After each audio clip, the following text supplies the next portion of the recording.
All right, here we go. What's up, guys? Welcome to the first episode.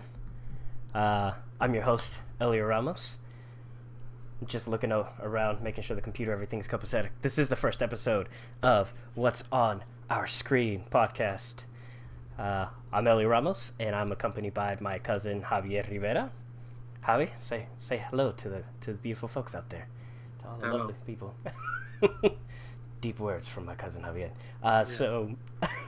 So this podcast is mainly about all the things that Javi and I watch throughout the week and maybe the past weeks and stuff like that. We're passionate nerds when it comes to like storytelling and movies and video games, animes, and things that are kind of pop culture-y as well. And we've been trying to do this for a hot minute. Isn't that right, Javi? For like a couple years, couple centuries, like thousands. Couple years.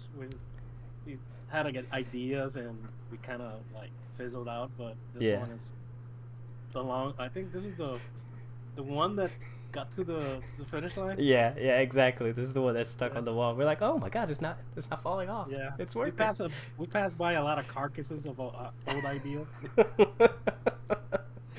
Very vivid. Yeah, very vivid. Yeah, but no, it's true. Like, this has been a journey for sure to get to this point, and I'm super stoked. I'm super pumped, and I'm excited for you guys to be here on this journey with us. So thank you so much. Yeah, because it's been long overdue, and I'm glad that we're here. So we're gonna jump right into it. We're not gonna waste any time. But yeah, once again, thank you guys for being here. For all of you who are listening, thank you, appreciate it. You guys are awesome. You guys are beautiful. All right, so let's jump right into it. Javi, what's been on your screen for this past week or beyond? Well, I've been watching a couple of old movies. Not old, but I watched Kill Bill, Ooh, first one. that's always a good one. Still holds up. Yeah. Yeah, I watched that. And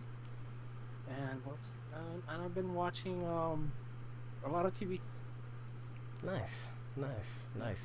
TV is always really good. I watched Once Upon a Time in America, in a Sergio Leone film. I've been wanting to watch that ever since I saw like a trailer, like a mini clip on Instagram, and it just kind of like it hooked me, and I was just like, oh yeah, I gotta check this out. And so I watched that, and it was 3 hours of my life that I probably won't ever get back, but I watched it, because cinema, right? And I've been watching a lot of TV as well. Things that have come out in the past, like Primal, and then recent things like Foundation. So yeah, and that other show that is so tricky to pronounce. What's it called? Secessions. You baited me in there. Huh? You baited me in there. I'm not gonna give it. Only the Billionaires Club. Basically, I wonder how much that show cost to make, because it makes it. The show looks so expensive, because of all the places, all the locations. But I'm sure that they have to just like call up the owner of like one of these, like multi-billionaires and stuff like that. It's like, hey, can we borrow your yacht, for like a day or two? And they're like, yeah, sure, whatever. Just don't scratch it. And easy, It's probably the cheapest show that HBO Max produces. You would think that, but I don't know. They travel a lot. They do, and that's cool. And that's what I'm saying. Like, There's a lot of stepping out of helicopters on that show. Yeah. So the budget for helicopters must be super high. And the insurance. I think and the insurance. It would be politicians like getting out of helicopters.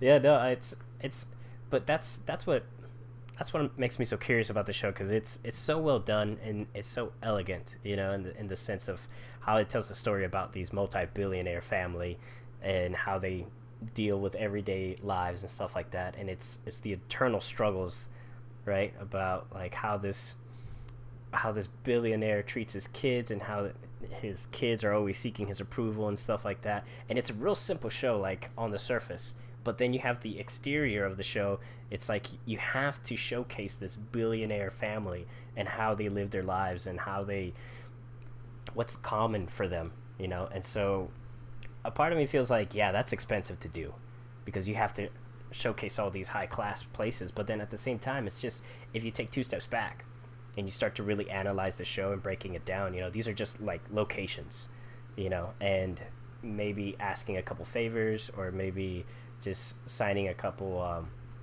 insurance leases and stuff like that just for like for the day and everything. So I think that maybe like an episode or two, just depending the episode, you know, could cost maybe $10 million, maybe less.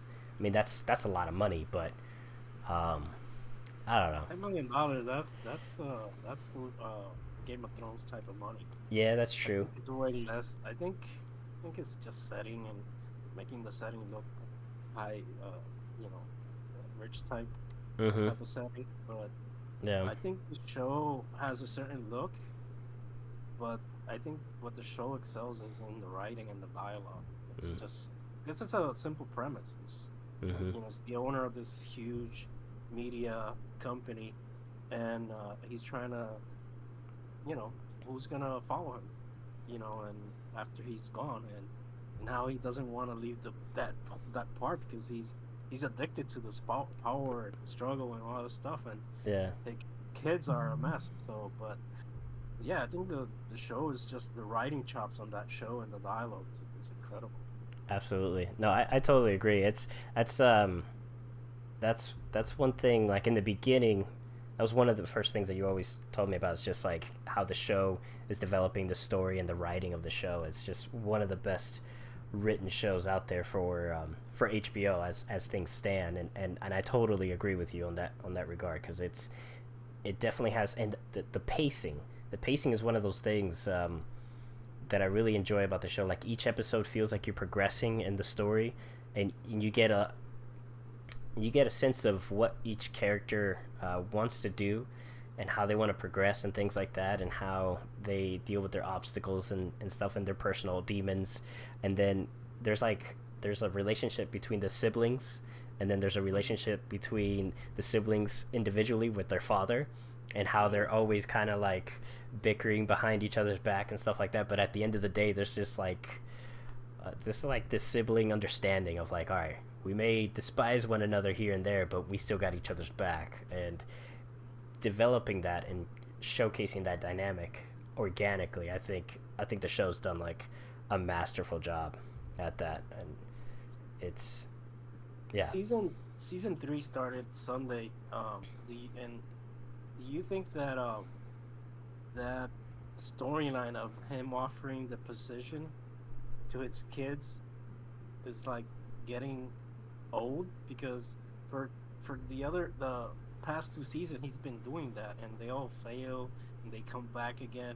And in this first episode in the third season, he dangles again the forbidden fruit to them, and they're all pawing at it, even though it's the worst time to be the CEO of the company, and they all want it.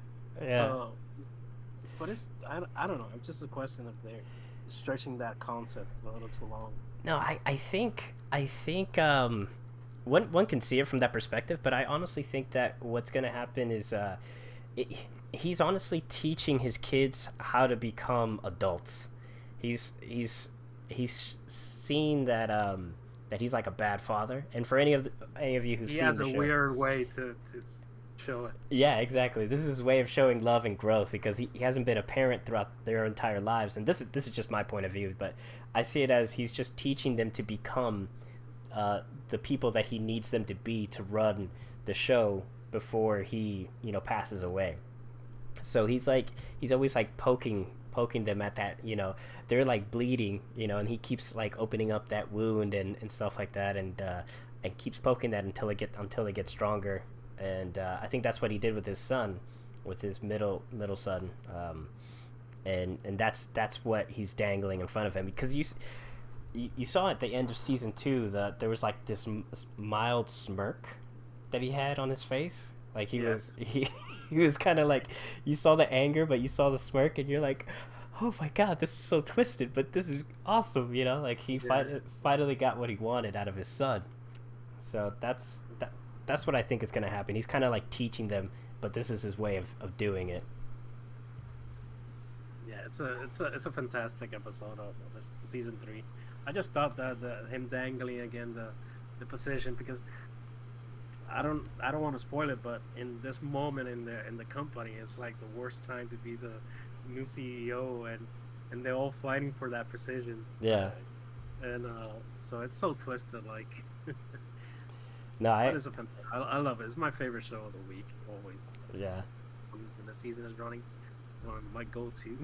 Yeah, I was hesitant at first. Like I tried to get into the first season back in the day when it first came out, and I don't know, for some reason I just, it was during that time where a bunch of new shows were coming out, so one of them had to just like fall to the wayside. Unfortunately, that was one of the shows, but I'm so glad I picked it back up, and decided to finish and burn through season 1 and 2, because yeah, I wholeheartedly agree with you because the show is fantastic, and I love the opening of season 3. That was great. But That was what show? no, Sessions. Like I'm glad that yeah. We're Yeah. talking about Sessions. Yeah.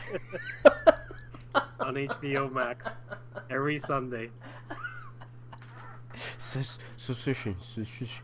That's a tricky word. Secession. How would you say that in Spanish? Sucesión. Oh, okay. I'm not even gonna try it. I'm gonna butcher it. Sucesor. Sucesor is the one who's gonna succeed in the. Sucesor. Oh, I did it. Yeah, that's good. That's our segment, How to Speak Spanish. Stay tuned for episode 2. Yeah. En español. But let's switch gears real quick to Foundation. This is a show I've been keeping tabs on since they announced it. Full disclosure, I know nothing about the book. I have no clue about the book. Me neither. They announced it, and that was like the biggest thing. It's like, oh, it's based off of this legendary, epic, sci-fi book that started sci-fi, and every other book followed it, just like, was inspired by this book. I was like, Jesus. But don't know anything about the book. The show, though, I have to say, Apple TV is bringing it to the table, man. They're coming to the table strong, and they really know what they're doing, because every episode, every show, even trailers are 4K HDR Dolby Atmos, and it's a heck of an experience. So when I watched the trailer the first time, well, you have to have an Apple TV device. True. For you to experience it in 4K. True. You're talking about technicalities of but the quality. Some shows are hit or miss, and I mean, that's debatable, because I decided to like take full advantage of the Apple TV Plus, because they gave it out for free for like a year. So I was like, all right, let me check out their shows. And let me tell you, C is a really good show. I haven't seen the new season. I'm about to binge watch that. I haven't seen. What's that other one? Their Good Morning show. I haven't seen it. That's really good. That was surprisingly good. The one with Captain America in it. Isn't that a movie? It's a series. It's based off of a book, but they broke it into like episodes, and that's really good. That's super good. Like, I highly recommend it. The best show outside of that gets all the media attention is Ted Lasso. So that's their hit, number one hit. That's a runaway hit for sure. But that's like now. But back in the day when it first started, I agree with you. Like, it was kind of like meh. Nothing in there was exciting except for Foundation. I was like, I'll hold on to it for Foundation. But then as time progressed, I decided to watch the shows. I was really impressed and surprised with the shows. But Ted Lasso is definitely, that's a home run. That's a run of a home run jack. Hook? Anybody? Yeah. Hook? Yeah, okay. Season 2 was good. Yeah, season 2 was good. Not as good as the first one, but it was good. Yeah. Believe. Yeah, no, it was that show is fantastic. I love every aspect of it, and I loved it's a actor's show. You know, that it's very character driven and is written by a bunch of the actors that work on the show. So it has that energy, and they know what direction they're taking, and they know how to develop each character individually.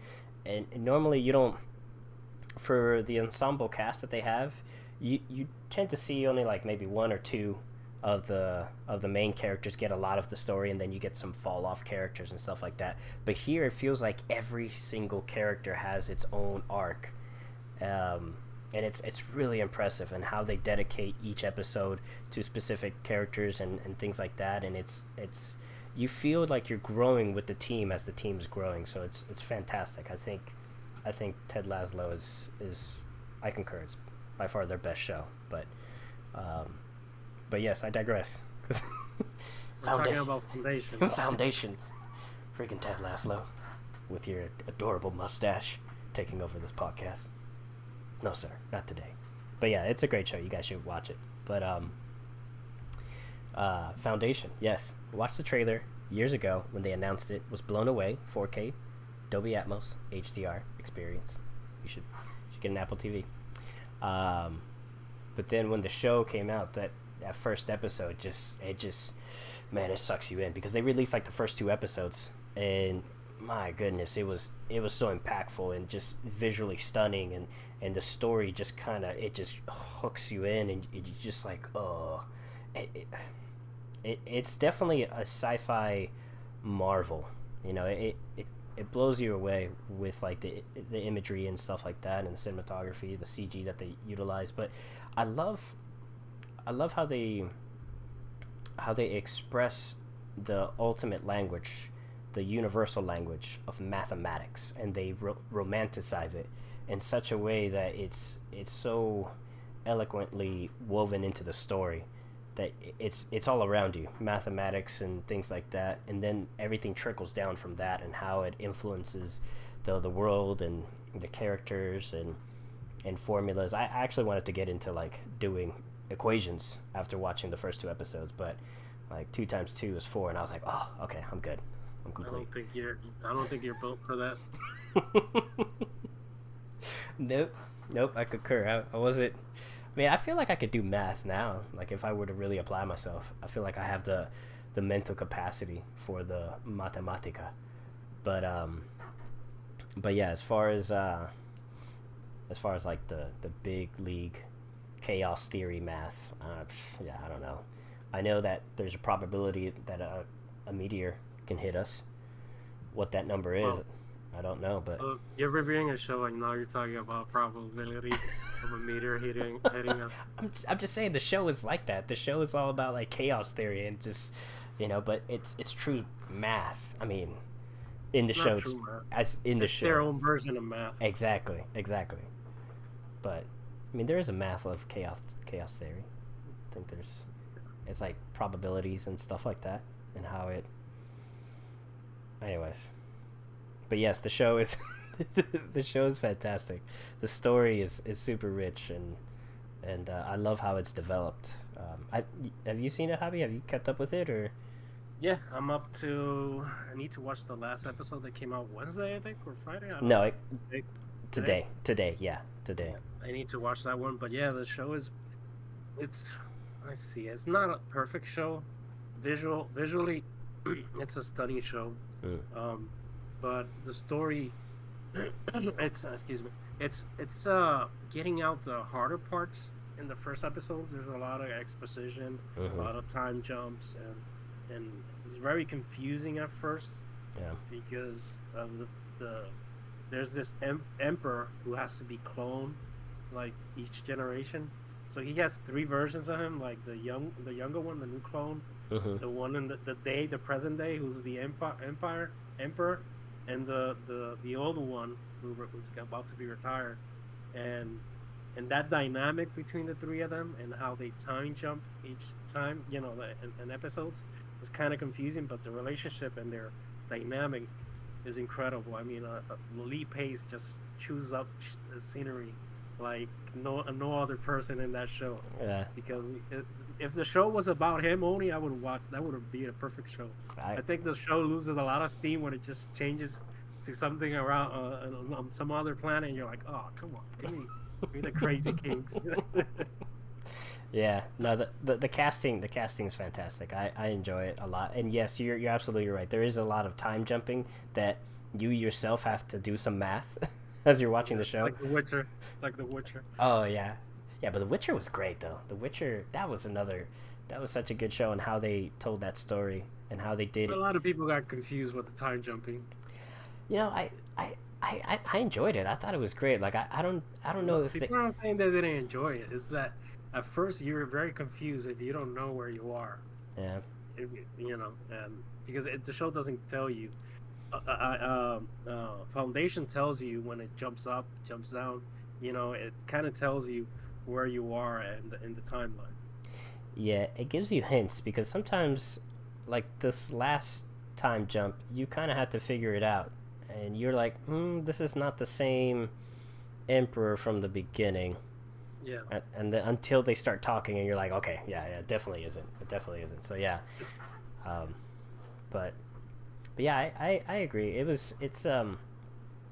There's a lot of confusion with the times and stuff like that, and I think that's gonna play into it, and how things develop further. And I don't know anything about the book. Anybody watching it, leave a comment. Let us know if you know anything about the book, if you have thoughts, theories, concerns of the show, and how it compares to the book. Um, I know there's an audiobook out there, but I don't know if I have the energy to do that because I've been listening to a lot of audiobooks. So currently listening to Sandman, which I highly recommend. It's super good. Watch it. I mean, hear it, and see it as you Or hear. buy the graphic novels and read it. That too, that too. But this is a heck of an experience. There was I just finished a story in Act Two that it just I was in tears. I was in tears. I was like cutting the lawn and stuff like that. I was doing the yard work, and as the story's ending, it's like a sentimental moment, and I'm like, oh man, I had to stop what I was doing to just like be in the moment. I was just like, oh my god, and Neil Gaiman is like in the background with his voice, and I'm like, Jesus, Neil, this is. You should clip this and send it to Neil. I think he'll appreciate it.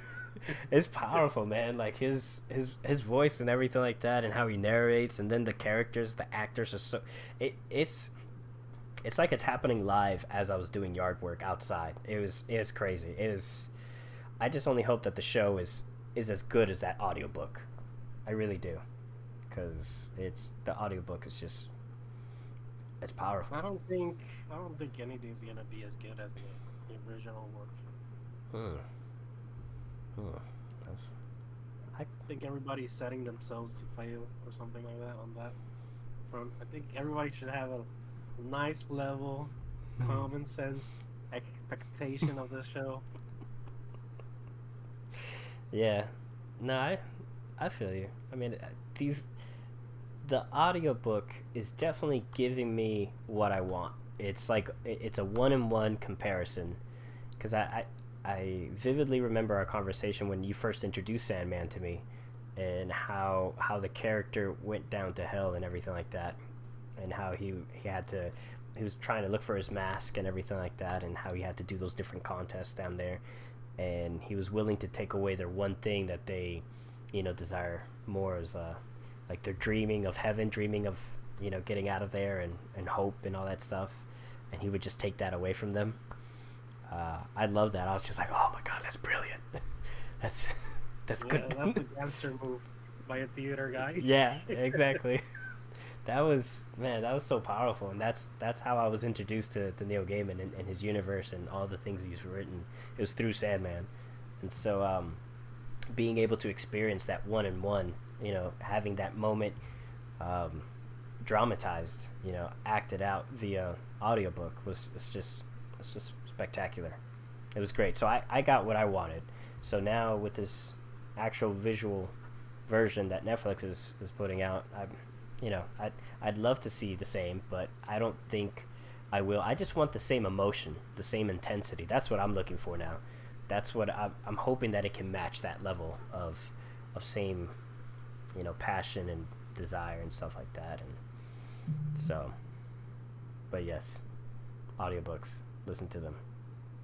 They're wonderful. It's turning into an NPR podcast. And now for another show. What was another one that you were watching? Weren't you Yeah, I was watching. I'm watching Only Murders in Building. It's from Hulu. It's with Steve Martin and Martin Short and Selena Gomez. It's a very charming show. It's a whodunit type of crime show. They live in a building, this majestic building, and there's this crime that happens, and somebody in the building complex is murdered. So these two, Steve Martin is a retired actor, and Martin Short is a director who can't find jobs, and so they decide to investigate with Selena Gomez, who did this crime, and do a podcast while they're investigating. So they're recording a podcast about crime, the murder, and they're investigating who this person was, because nobody liked him in the building. So it's a very charming show where each episode that you learn something new from each character, their backstories and stuff. It's very charming. It's not a laugh out type of show, but it has so much charm with Martin Short and Steve Martin that they just carry the show. It's great. It's very well written, and Selena Gomez is pretty good in the show. That's what I was about to ask you, because Selena Gomez. I can't tell you that I've seen. I don't know what she did before this, but she's normal. She's because her character doesn't need to act too much. She's more like the hidden type, and she doesn't want to reveal much of her story at first. But now they're delving much more into the why she's connected to the person who was killed. So it's a pretty good show. She's the murderer. Well, I don't know. I haven't finished that. She's the murderer. Just like she murdered Justin Bieber's heart, she murdered this person. You're talking gibberish to me. No, because the only movie I watched with Selena Gomez was goodness, it was the Spring Breakers. And I missed that. Is that the one with James Franco? Yes. And he was. Never saw the trailer, but never saw it. Yeah, it was okay. It was directed by this weird guy. I forget his name. But he worked with James Franco on another project. I think it was that the Room recreation story. But anyways, I digress. In that movie, she was not really in there that much. She was there for like a brief second, and that was it, and then she was gone. It's like they used her for clout and to attract people to the movie, and then it was like a bait and switch. It was like, okay, she's out, bye. Like, you gotta stay for the rest of the movie. so she didn't really perform. She was just kind of like, hey, I'm Selena. Oh, hey, bye, I'm Selena. So I'm curious to see how but her fame was she was girlfriends to Justin Bieber, or was she an actress or a singer? Or what? She was she grew up in Disney. She was a Disney actress. She had her own Disney shows, like a witch show. She was like a witch or something like that, like a little girl. So if anybody on chat knows, let me know. But it's like yeah, she was like a it's not Bewitched, but it was something about a witch, and it was on Disney Channel.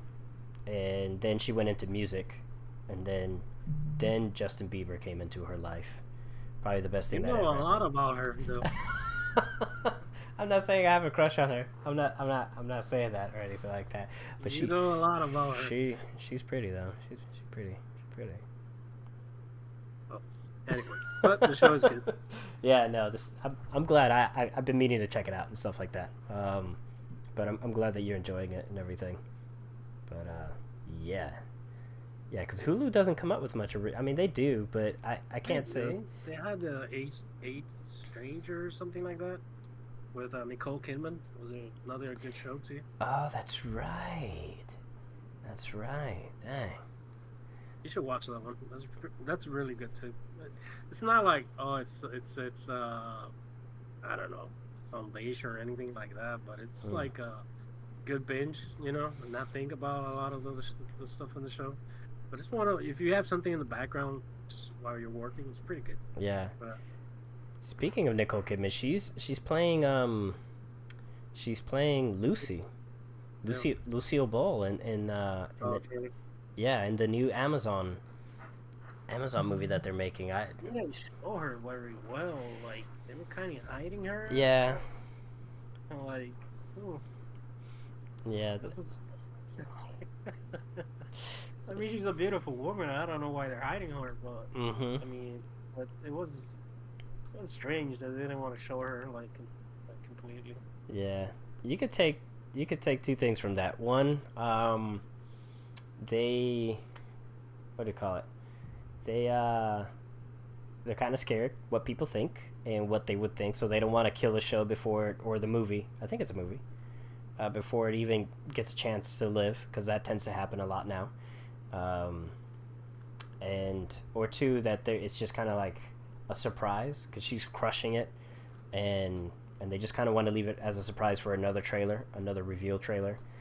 So I don't, I don't know. I think after WandaVision introduced that concept of old shows again, like mm-hmm, and people liked it, and I think they could be confident in the movie. Like, mm, there's that hunger for that type of nostalgic uh, trip. yeah. No, I agree. I think she's going to do a great job. I was surprised though because I didn't see it. I didn't see her as Lucille Ball. Like I don't see her as that. Like I couldn't. That's not the first actress that comes to mind to play that role. But I'm sure with some makeup and stuff like that, and I'm confident she can pull it off and stuff because she's an actress. So that's her job. She's supposed to like become somebody else. But yeah, it's kind of concerning. I agree that they didn't reveal it because I was waiting for that to see, and they only showed like a little glimpse right there where she steps into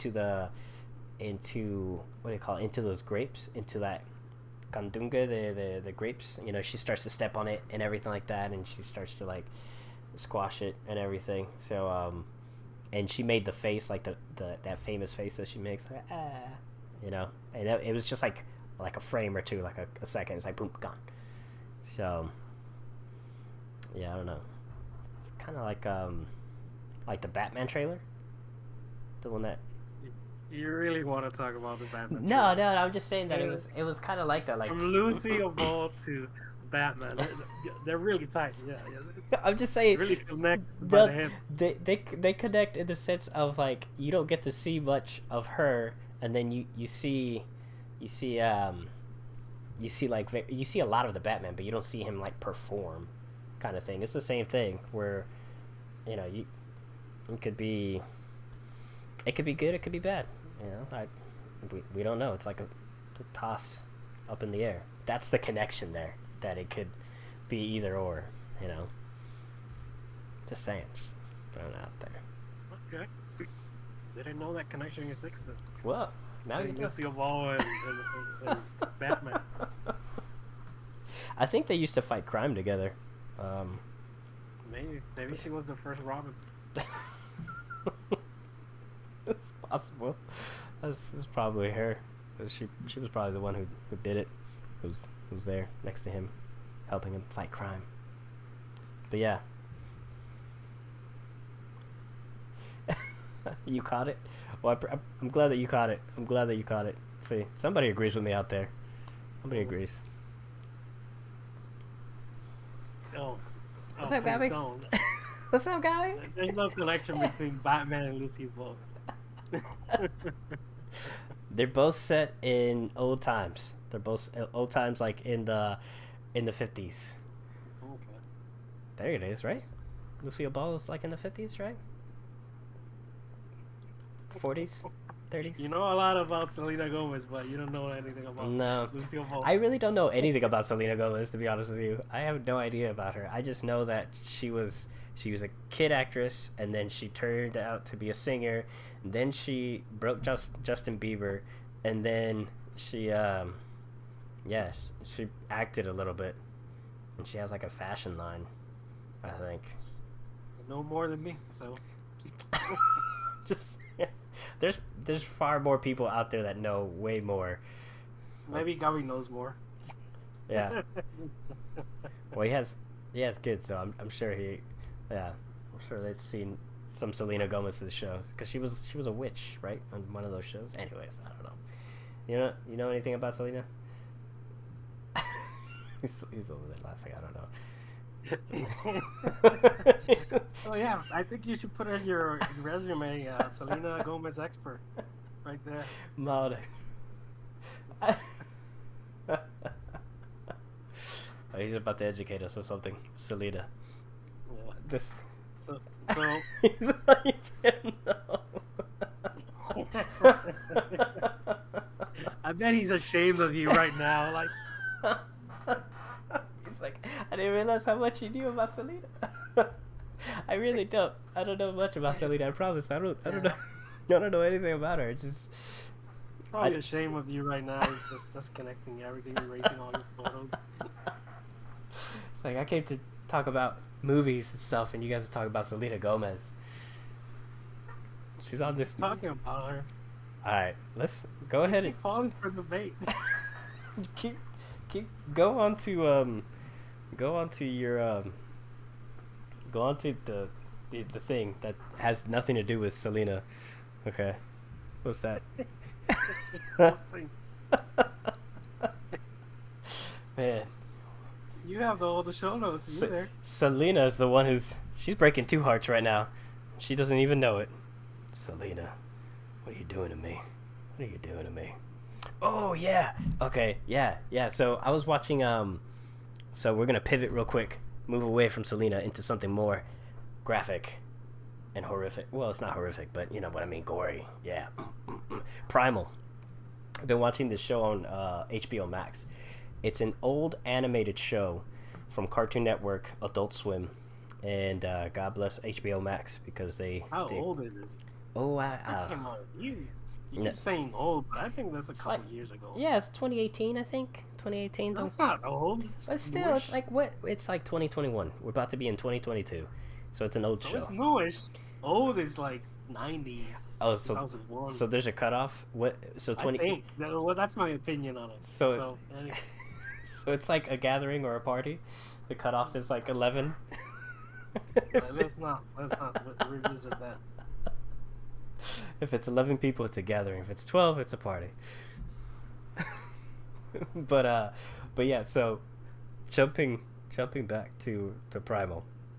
It's a 2017, show. You guys can correct me out there. This show only has no dialogue. It has music, acting, and that's pretty much it. It's in all intents and purposes is basically a silent animation, but there's Foley and all that other stuff, but there's only communication by grunting because it's set in primal time of like Neanderthals and everything like that and cave people, and it's the journey. Good old times. Yeah, the good old times when you just wore butt flaps and used to hunt and gather food from like the lakes and the rivers and wrestle dinosaurs just for like a good workout kind of thing. Yeah. So yeah, the show is set in that period and is the journey of this Neanderthal who loses his family and has to cope with that. And on his journey of coping, he seeks revenge towards the dinosaurs who killed his family, and then he ends up finding another dinosaur who lost his family, and they team up together and they have wild adventures. And the show is fantastic. It's from the creator of Samurai Jack, and let me tell you, it is that guy single-handedly animated all my favorite shows and created all my favorite shows as a kid. He's been a part of my whole entire life, pretty much my childhood all the way up to my adulthood, because Samurai Jack is phenomenal. And what's crazy because at the end of the first episode, I did the Wachak, at the end, like what you see with Samurai Jack, and it just felt so natural. I was like, man, this feels like Samurai Jack. and lo and behold, it's the same guy. It's crazy, man. I highly recommend it. And I love the simplicity of it, and each story is so emotional without any dialogue, just pure emotion from the characters, and its body language and the animation is so fluid. Oh man, it's spectacular. But I hope that they would add to the story. You know, like maybe now that HBO Max has it, but as far as I know, it's only been one season. So, thoughts, concerns? Yeah, I want to clarify that it was 2019 Oh, when the show came out. okay. So it's not old. Okay. Right, like you said. Okay. All right, it's not old. Okay. Well, it's Newish. all right. It's newish show, a newish-ish show. That's owed. That's 2 years ago, 2019. So yeah, they should be making another one. I mean, that show's too good to not make another episode or another series. I don't know. It was just one season, right? Yeah, it was just one season. It was brilliant. That's how. It's, man, it was really good. It was impactful, man. It was a really good show. Apparently, it got renewed for a new season. It was supposed to come out this year, but maybe with the whole state of the world, maybe it got delayed. Oh, primo, that's why you my primo, man. That's what's up, dude. That's exciting, man. That's awesome. That is. Yeah, really... I did more research for Primal than you did. Well, I watched it. I gotta hype up the show for other people to watch it, and then you pick up the slack on that end right there. But that's exciting, dude. That's awesome. Yeah, it's getting renewed. I think you're too busy searching for Selena Gomez on Wikipedia and stuff like that. That's what's happening here.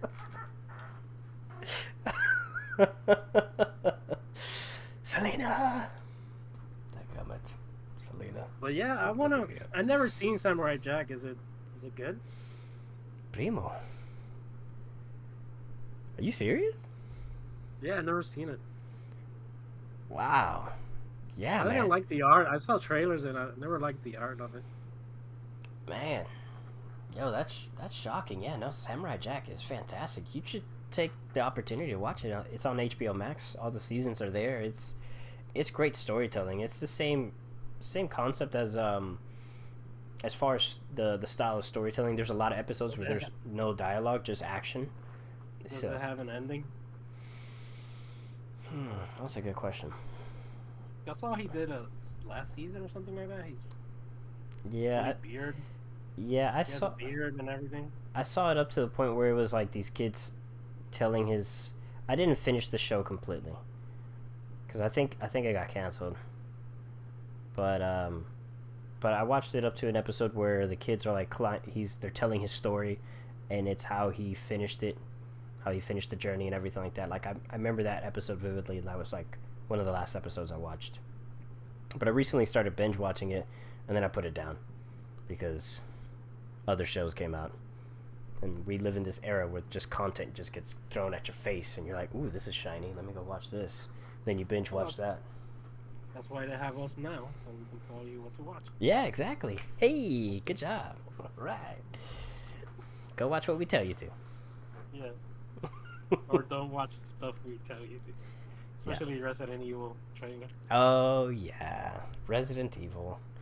Wow. All right, let's jump into that. Let's dive into that. Let's dive into that. Cuz I have a fond memory of Resident Evil. I didn't play the first one. I watched my older brother Edwin play the first one, and I remember I would be on in the corner watching him play quietly, and just like him getting like jump scares, and I'm just like, oh my god, trying to help him out. But then I remember having nightmares from watching him play the video game, and I was like shook to my core. Like I could not sleep at all. And oh yeah, you remember the cheat codes? Remember the cheat codes of the game? I couldn't sleep for a while after watching him play the game. But it was just, I remember the intro. It had the live action characters. It was like Leon Kent, not Leon Kent. It was Chris Redfield, Jill Valentine, Barry White or Barrett. Barrett something, and then Albert Wesker, and he's just like, and he does his thing stuff, and that I remember that so so vivid, man. And then watching this trailer, seeing these characters, and seeing all these actors portray them, I was so disappointed. I felt so crushed because I think they did a good job visually representing the game. I think there's a visual aesthetic that they paid tribute and they crushed, with the video game and the movie comparison. I think they did an excellent job with that. But then, the casting and the clothing, it truly feels like they didn't have enough money in the budget. Like you get 3 big scenes, make it count, and then the rest is like, here's $50. Go to a cosplay shop. It's the characters. The only one that looks like legit is Chris Redfield. Like when I saw him in the suit, I was like, yo, that's Chris Redfield. Like that's him. And Albert Wesker, I can kind of buy, but Chris Redfield, I'm like, yo, just revamp the movie and make it about Chris Redfield, and you guys got it. But yeah, I'm really disappointed with the aesthetics. It feels like a B movie. I don't think it's gonna. It is a B movie. I don't know why you were expecting an A movie out of it. The director was like, "Oh, I'm gonna pay tribute to it. I'm gonna do it justice." And I'm like, "Yo, this is the guy. This is it." Resident Evil was based on a B movie. Like Night of the Living Dead is a B movie. It's just that. Yeah, they should not have done that. They should not have done that. That franchise doesn't have any legs to in movie form to make a big budget movie out of it. It's not worth it. They already made one. It was miserable movies. Now this one just looks awful. And like you said, you see the characters and you know where the money just dropped out. And especially Leon, he got the shaft. He was like, go to Party City and buy some costumes there. They massacred my boy. Gavi's like more like a C+ movie. Yeah, it's like how he does. Because Ellie had this expectation. Oh no, it's gonna be an A+ movie. Maybe Leo DiCaprio's gonna be there. And it's like, no way, dude. That is direct to video movie written all over it. And when you saw the first photos they showed, you're like, ooh. Yeah, I honestly thought that it was gonna be like when I saw the photos for the first time, I thought it was gonna be more like like, hey, these are the photos of like of them. These are test photos. This is not like the finished product. And so I was like, okay, so these have to be. And then I scroll down and it's just like, look at these 2 characters, or look at the official like, character reveal, and I'm like, oh no, like, oh man, dude, like. The guy looks nothing like Leon. It appears that they were originally they cast it for 2 or 3 people, for the movie, and somebody's like, no, we need more. Let's bring in Leon. Let's bring Wesker. Let's bring out everybody, and they didn't have the budget for it. It's like Mortal Kombat last movie. You know where all the budget went? The beginning and the end fight. That's all the budget. That's where all the budget went. Yeah. And this movie looks the same thing. The budget went up. Yeah, man. Because you look at those liquors, man. The liquors there, their brains look so. It looks all distorted. It just looks like. It looks like it's all superimposed on there. Like it doesn't feel like it's part of the world. It's like, oh my God, look, it's a liquor. And that doesn't sound right when I say it that way, but still, like, the creatures, all the creatures look weak.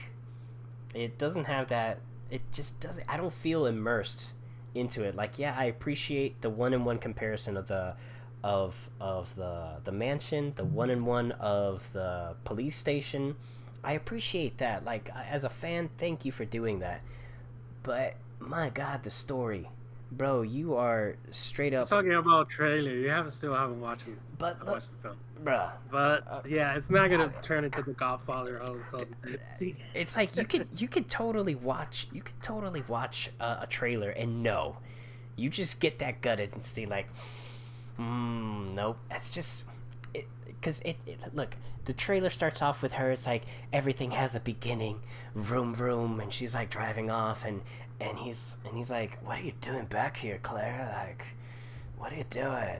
And it's like, "Wow, something's going wrong over here. Look, my friend." Are you auditioning for the part now? I could probably do it. He's like, "Something wrong with my friend. Look, he's being stupid or something."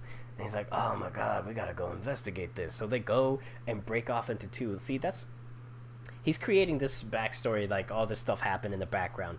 Granted, we don't know, but she does explain it in the video game that, I'm here looking for my brother and blah blah blah, and so for them to kind of have this adventure where they split off and he's trying to like squeeze these two video games into this one movie, it's just not.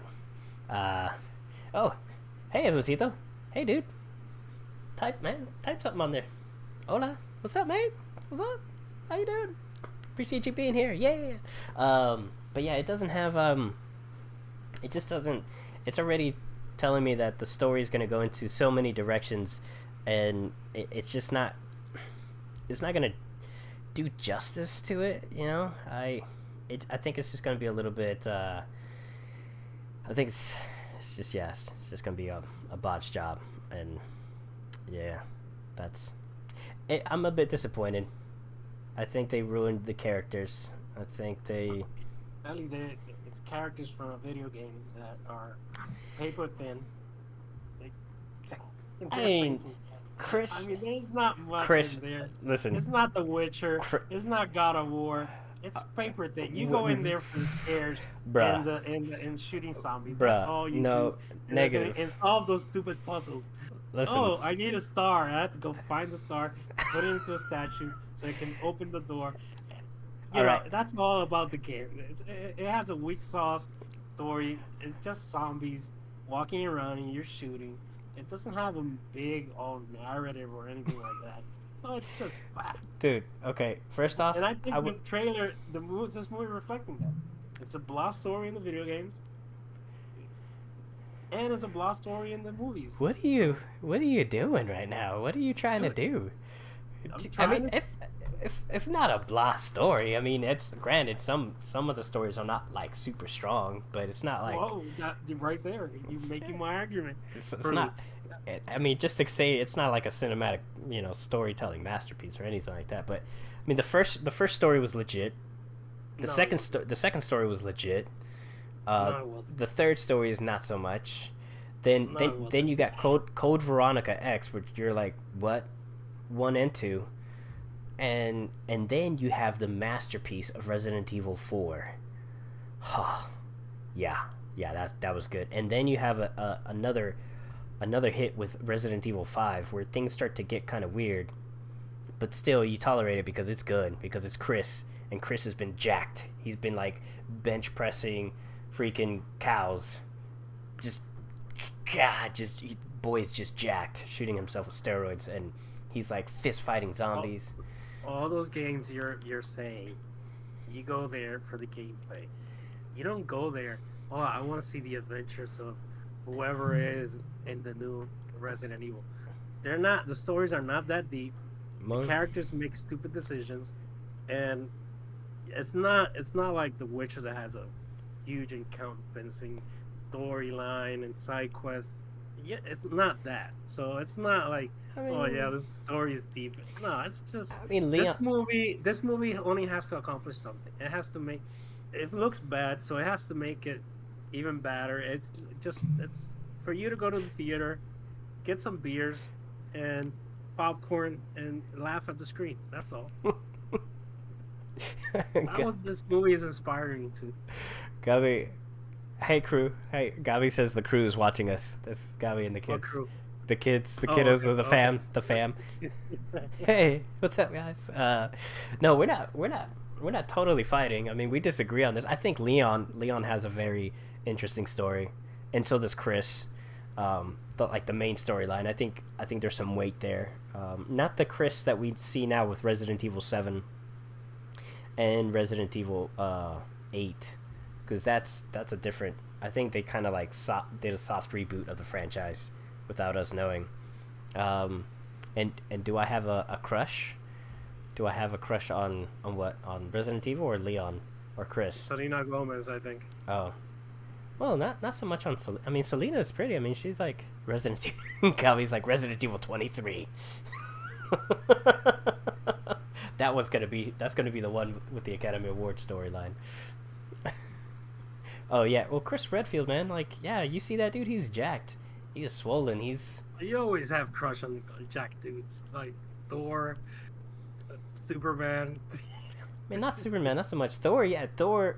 The first Thor movie was my favorite movie of the Marvel universe for a good bit until Thor Ragnarok, and then that became my favorite Marvel movie of all time. But yeah, I'm just saying, Chris has had like a difficult, struggle with the zombies. He was like on the field, boots on the ground with like the first ones. I can't believe you're saying that.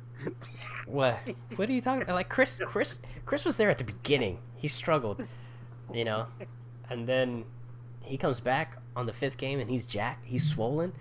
He's gone through adversity. He's just like, you know what? I'm not gonna let this break me. I'm gonna break it. And then he starts like, that inspires you that he went through all this bad time in his life and he ate a bunch of protein and lifted weights, and now he's just he's freaking fist fighting zombies, man, punching them in the face. He's like, I don't need this gun.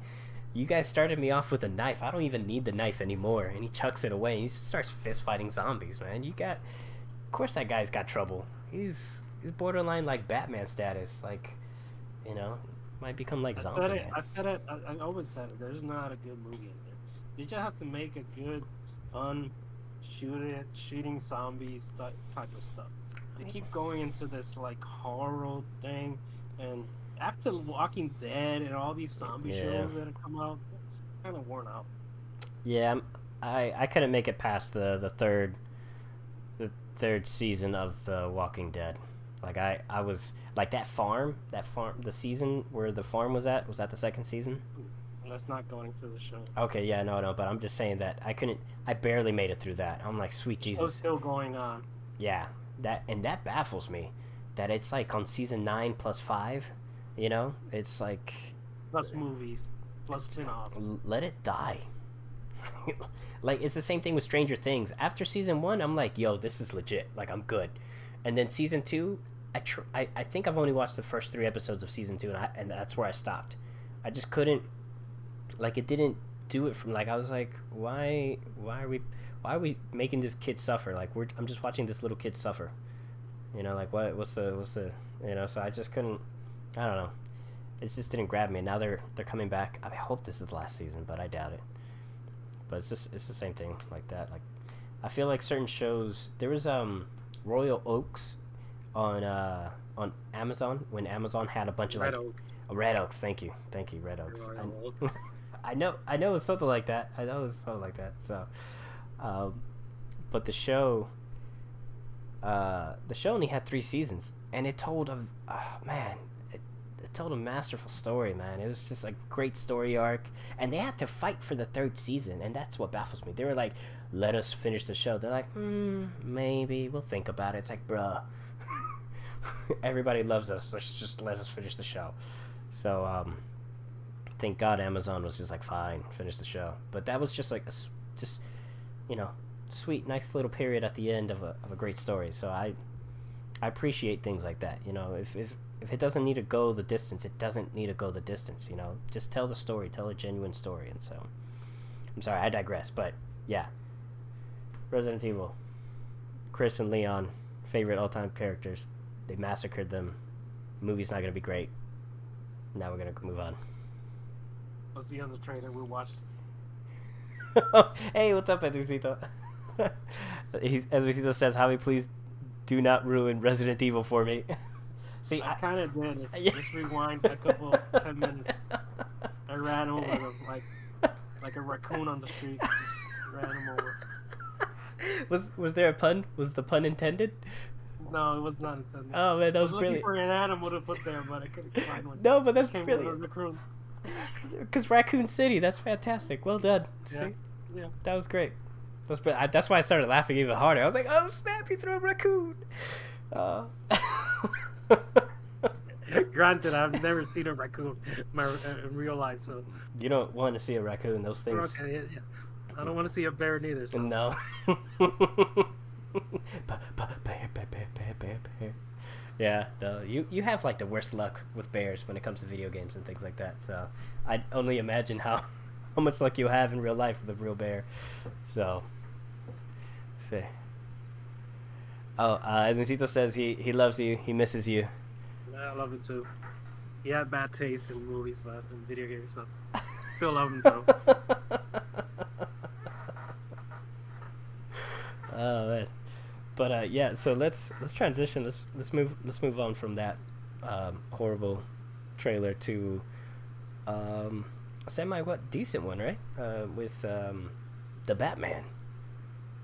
That was a better trailer than Resident Evil. Semi decent. Well, I'm just saying, like, I mean, it was a good trailer. It was a good trailer. Yeah, it was a good trailer. I mean, maybe okay, decent, my bad.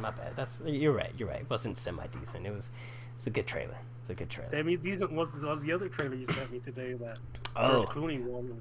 George Clooney. You mean the Ben Affleck one? Ooh, okay. Let's transition to the semi-decent one then. The George Clooney one, not George. See, Ben Affleck one. He directed the movie. No, really? Yeah, I think so. No, he didn't direct it. Your Selena Gomez infatuation is just not making you keeping you away from you making your job, man.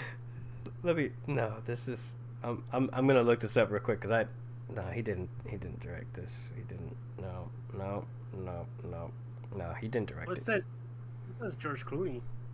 Oh no, it was probably directed by George Clooney. I'm talking about Ben Affleck.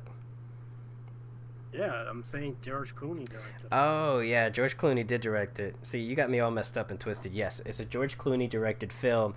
Ben Affleck stars in it. And I think it's this trailer. What's the name of the movie? Oh, yeah, what is the name of this movie? I don't even know, man. The Tender Bar. Tender. What a horrible name. It's tender. It has heart. The Tender Heart. Tender Bar. it's the Tender Bar. That's the name of the movie. It's a Amazon original that's coming out December 22nd. So it's about this young kid who, a young kid and his mom ends up moving in back with his grandparents' house, and he's raised by his grandpa, his mom, and his uncle, his estranged uncle who runs a bar, and he grows. Give me a second. What Keep happened? talking. Oh, I'll take a for a second. Okay. Yeah. No, he grows up with his uncle, and his uncle teaches him how to be a man because his father's no longer in the picture, and Ben Affleck is just like an endearing character here. Like I think this is where the name of the movie is the Tender Bar instead of bartender. I think they just switched it up. The Tender Bar. So I think that's a play on words right there.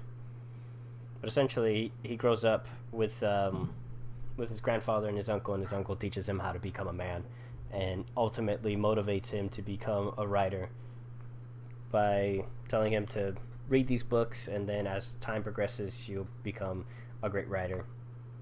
And that's what he does. And so it starts. The story starts when he was a kid. Then it transitions over when he's an adult, and obviously how his uncles played a huge role in his life and things like that. I honestly feel like this is Ben Affleck's best role in this trailer. In this trailer. He's so endearing. Like movie, exactly. Yeah. That's what I'm saying. Like this is the best he's ever performed. Like I want to give him the Academy Award right away because I've never seen him so good. Like he's legit sincere. Like it's like he wasn't even trying to act. It was just like he's being so organic, so natural. And I'm like, oh wow. And I didn't realize it was Ben Affleck until like maybe a couple scenes into the movie, or to the trailer. I'm sorry, so I didn't realize that was Ben Affleck in there, because he looked young and fit and just like in shape. Like he looked healthy. And then he's giving like this little kid a bunch of advice, and I'm like, oh man, that's a really great. Oh my god, that's Ben Affleck, you know. So yeah, I think best thing he's ever done, ever. This trailer, like, that's it.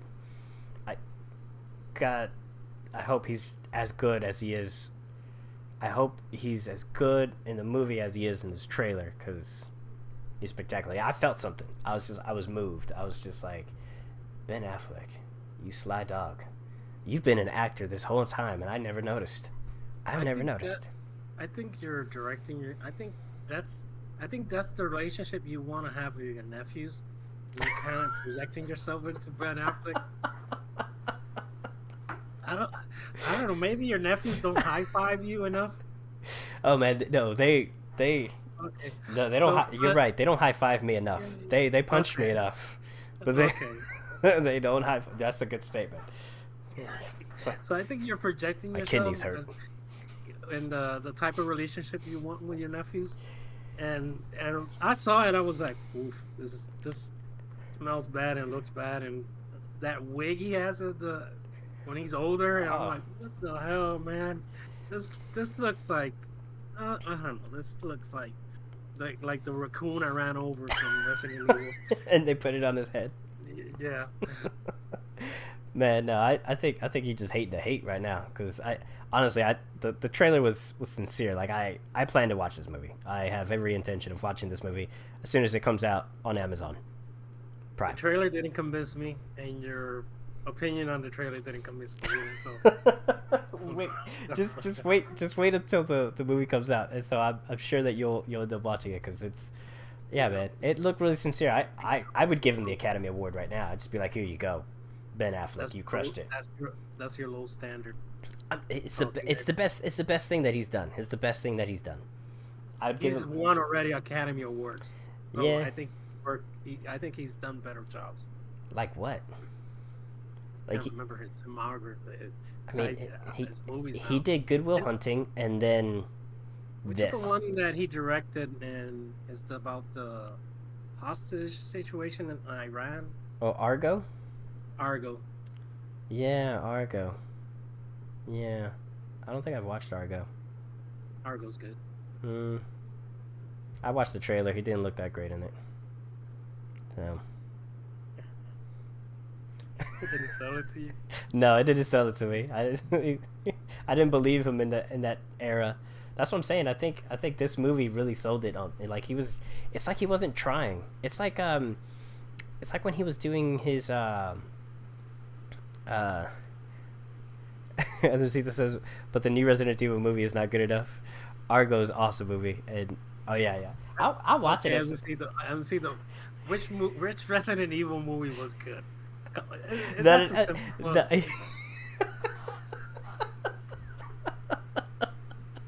want to know.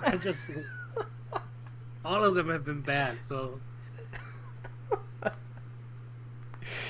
Yeah, I'll probably check out Argo, but the thing is that he doesn't convince me as like a person from that era, you know, in the Argo movie. But in this movie, it's like he's not even trying. Like maybe that's his secret. When he really doesn't care, that's when he performs at his best. The bad wig convinces you that he's it was his performance, man. I was like, yo, this is gonna be good. Like it was like so genuine. It was like his most genuine and sincere. Andresito says, I'm a fan of the classic movie. The first 3 movies were okay. Yeah, the first movie was that was okay. Yeah, that was cool. I mean, I knew going into it when I was a kid. I was kind of like, all right, this is not quite Resident Evil. I like the music though, because I don't know, Gabi, you're still watching like the music. I came up with that music for the ending. I told Gabi while we were having lunch at high school, and I was like, wouldn't it be cool if like the ending theme of Resident Evil would be like, bro, Resident Evil, like it was like a scratchy, like screaming scratcho voice screaming rock thing, and bigger than stuff. Like at the end credit scene was that. They were like, bro, Resident Evil. It was so epic, and I was like, oh my god, they stole my idea. They stole it. That's my story of Resident Evil 1, how they stole it from me. The music. If I were you, I wouldn't claim that idea. I'm just saying. I just say that they. I don't think that music at the end was for the betterment of humankind. So but still, it's like I came up with that idea first, and then they stole it from me, and I didn't get any credit for it. So. Okay. Yeah, but anyways, Ben Affleck, best performance ever. I will eventually watch Argo. Was not convinced then, but it's just every time he performs, I think he's always kind of like trying really hard. Even when he did the Batman role, it's like he's trying to be Batman. In this movie, based on the trailer, I felt like he's just being himself. Like he was just being genuine. And I was like, whoa. It just, I didn't recognize him until... Imagine they didn't pay him well. That's why he wasn't trying. Exactly. Like and I think that's the secret to his performance and to his acting. I think he needs to try less in everything that he does, and he'll look better at it. Because after Good Will Hunting, there was maybe The Town. The Town was pretty good. I enjoyed The Town, and then now this. Because even the Batman, I was just like, all right. What'd you do about Martha? Martha. How do you know that name? Martha. I'm like, okay. Okay, let's go to the Batman trailer. Okay, yeah. Let's go into something good.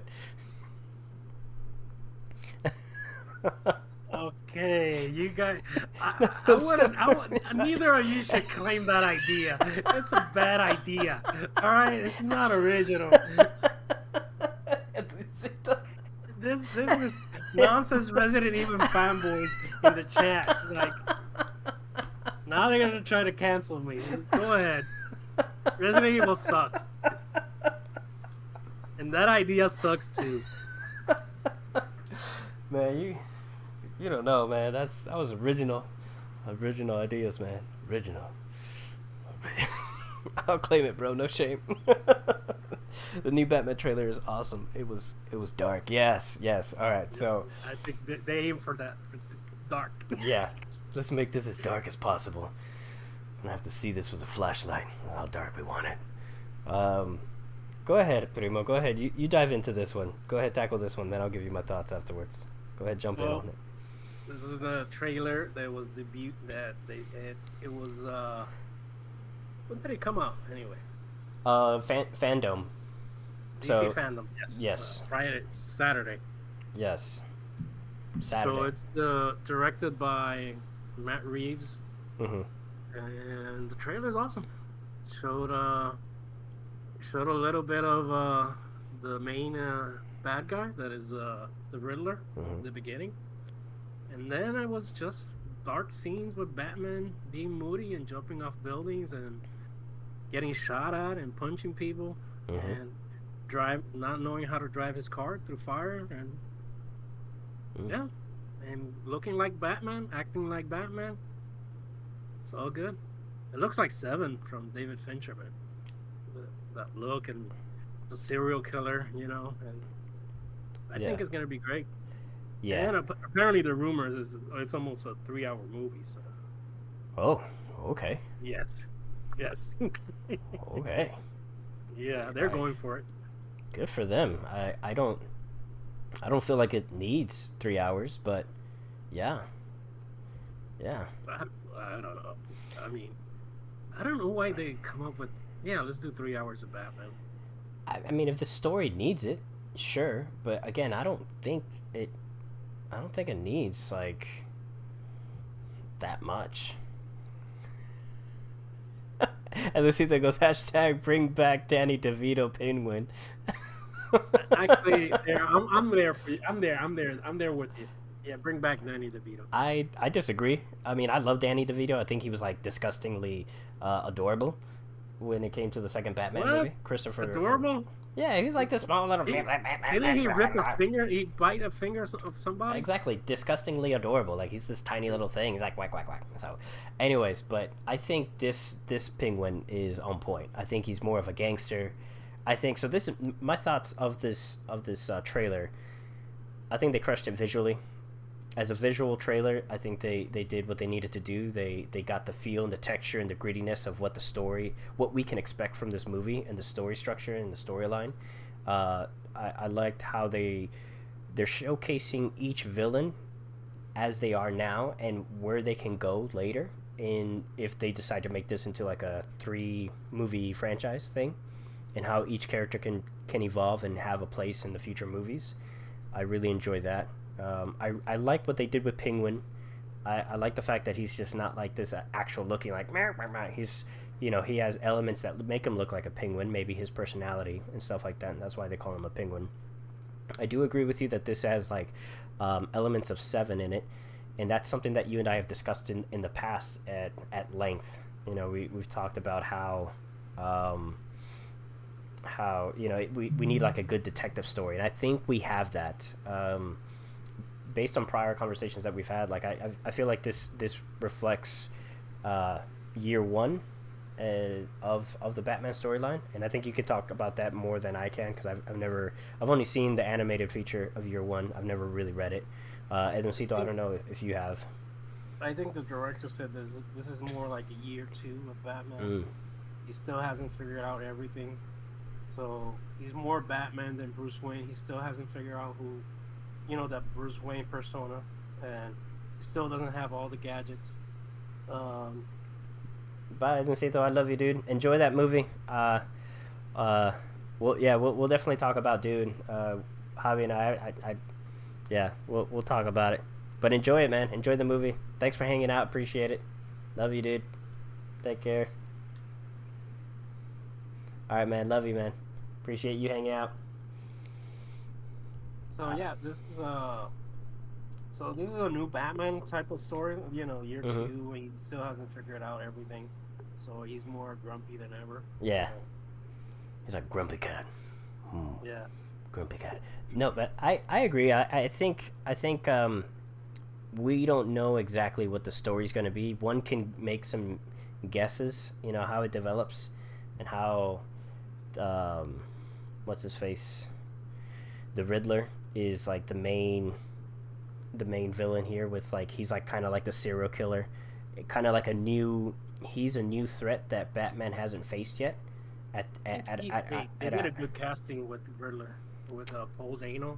Yeah, he's from Prisoner, the creepy dude from the movie. Yeah. So yeah, I think he's a perfect serial killer for Batman. Yeah. I love how I love the casting all throughout. Even Catwoman. At first, when I saw her suit and stuff like that, like first images and stuff, I was just like, I wasn't like completely convinced. But then after watching this trailer and seeing her move and how she was, her personality, I was like, okay, there's something special here. I like their on-screen dynamic and stuff like that. I think it's gonna be fantastic. But yeah, I agree with you. I like how they just made it into like a detective story, where the stakes are high and you finally getting that grit, and you're, I don't know, I'm curious to see a story trailer that talks about, it gives a bit of a hint. I mean, we can dissect it, and I'm sure that we can come up with a pretty close story idea of how they're gonna tell the story and where they're gonna go with it and stuff like that. So I think there's spoilers around the internet. I think somebody's test screened it, and I think there are spoilers around. For a lot of movies, they're all out. Eternals plot is out there. Oh yeah, I don't. The Eternals. The thing with the Eternals, there's elements in there that I appreciate, like the ancient cultures and the civilization part. But I still feel like they didn't even do that justice. But it's also almost a 3-hour movie. Really? Yeah, I think 240.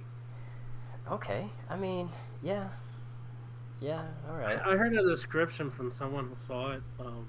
Said it was like Marvel's version of Doom. Dune. Yeah. Oh, okay. All right. Well, when we watch Dune, um, Which I watched 20 minutes of it. And almost fell asleep. yeah, It's not that the movie's bad. As I was tired, so yeah, yeah. No, I'll watch it tomorrow.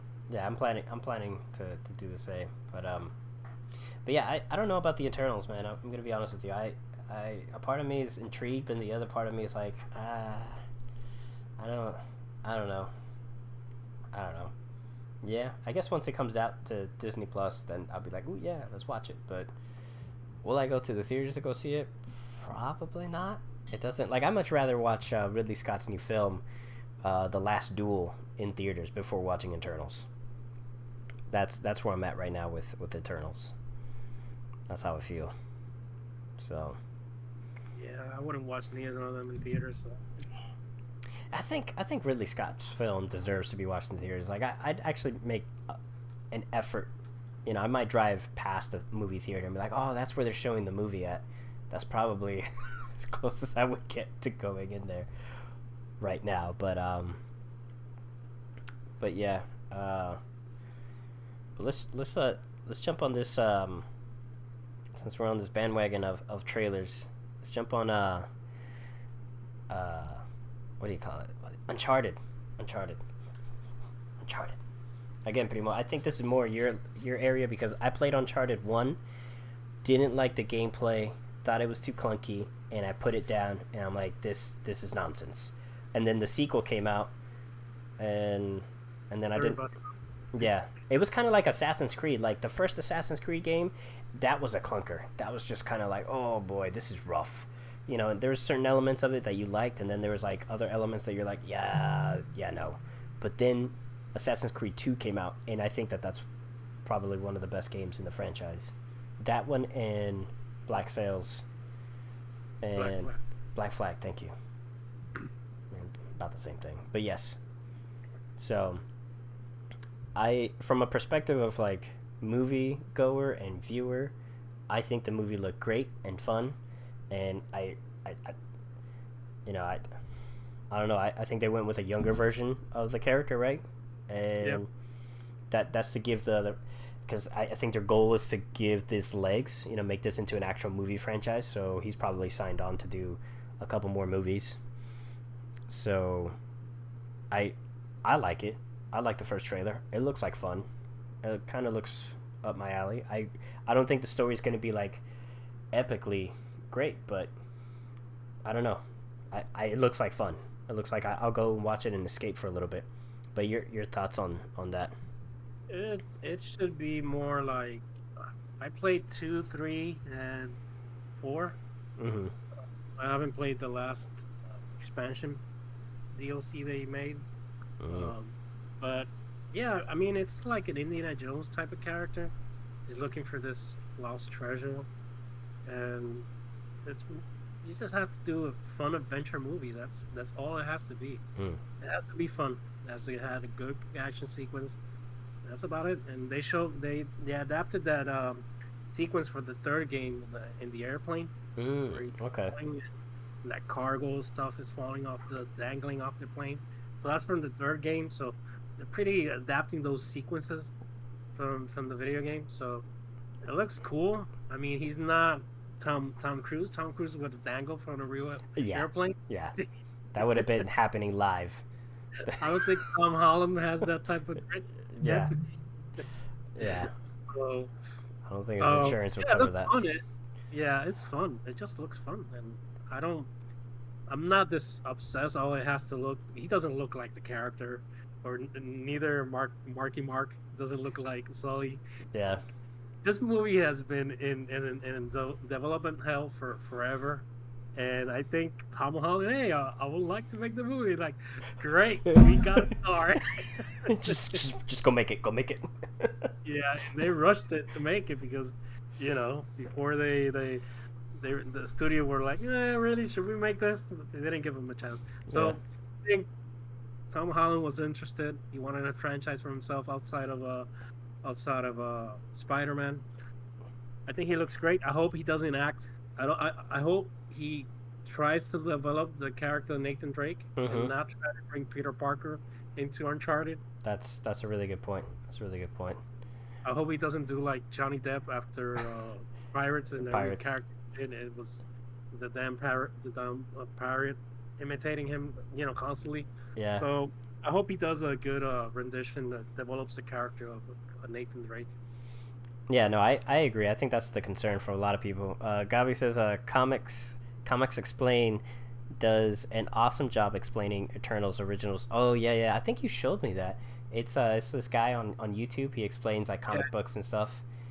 yeah, Yeah, but the thing is that Eternal doesn't have like a milestone or an epic story that everybody points to, like Batman has Year One, mm, Long Halloween. So Eternals has, depending on the writer, develops it differently. So it still isn't set in stone what they are. So you know, yeah, so Marvel can take more liberties in developing the characters because nobody's gonna be crying, "Oh, you didn't adapt the Eternals the way blah blah blah," yeah, because there's no story like everybody's like, "Oh yeah, this is a gem."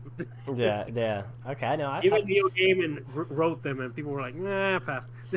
Oh, really? He wrote some of the Eternals. Yeah, I think he wrote a 12-part story. I think. Oh, I'd love to read that one. Yeah. Dang. Yeah, I'd definitely read that one if he had something to do with it. Gabi's like, very well said. I concur. Man,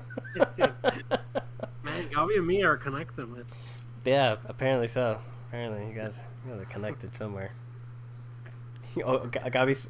I know what you meant. I know what you meant. I conquer. He conquers everything.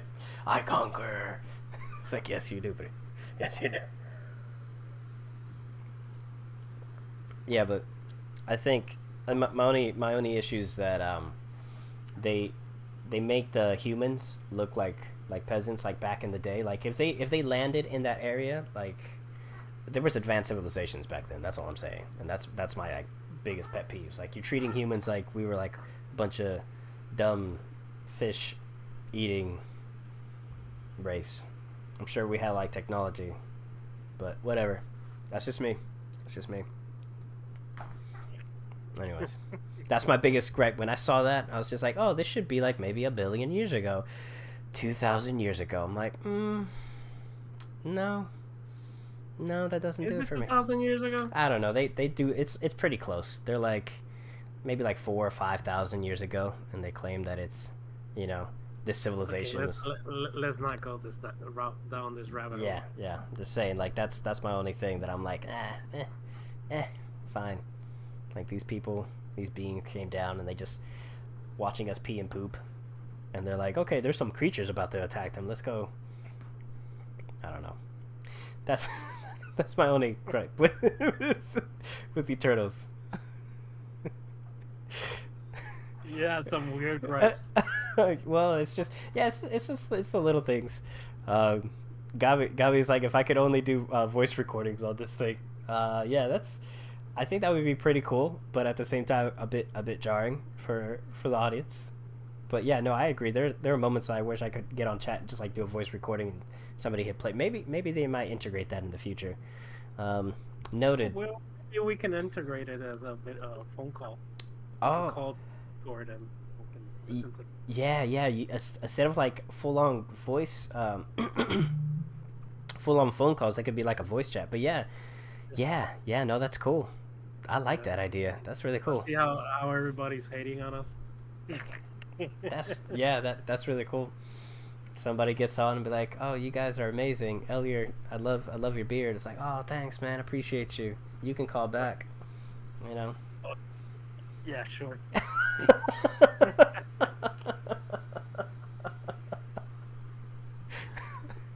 But yeah, no. Moving on from what was it? Uncharted. Yeah, no, I agree. I think Uncharted is going to be great. I think it's going to be fun, and I concur with you about like what it needs to be is it just needs to be fun. Um, so what was there anything else on your list that you wanted to touch on or anything like that you wanted to? I watched Inception a couple days ago. Uh, it's still Christopher Nolan's best film. Mm-hmm. Mm-hmm. Uh, Still holds up, man. Some of the effects look a little wonky, but man, that movie has very deep. Yeah. Yeah. And that was the beginning of the fall for Christopher Nolan. That was just from there he went like this and just went. Even though you love, I think Interstellar was the first nosedive for him. I I don't think Interstellar. I remember watching Interstellar in IMAX, and I was blown away by the visuals. But I remember walking out of that theater saying, "That movie is not an A, nor is it a B. It's like a C plus, and I'm being generous." I remember telling that to my friend Patrick. I was just like, "Yeah, that's as high as it can go," because the story was just not there. He was trying so hard to make it into this big like reveal, like, "Oh, y'all saw what I did there," but in reality, he just kind of like it felt so flat at the end. It just felt really flat, and there was like key scenes in that movie that just get your heart elevating, and you're just like, every time I watch that movie, the same scenes every time got me at the edge of my seat, and I'm like, oh my god, okay, he made it. Okay, good. I was right there, So I love that. I love the intensity of it. Oh, and Matthew McConaughey surviving a black hole gets you. No, it's actually that scene where he's just like, it's like, are we gonna dock?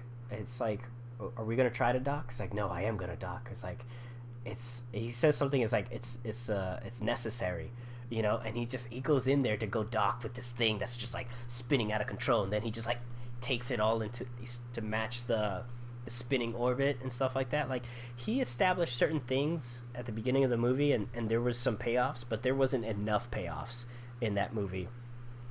Gabi says Inception. Yeah, Gabi loves Inception. Interstellar is amazing. He's like, how dare you? It was not flat.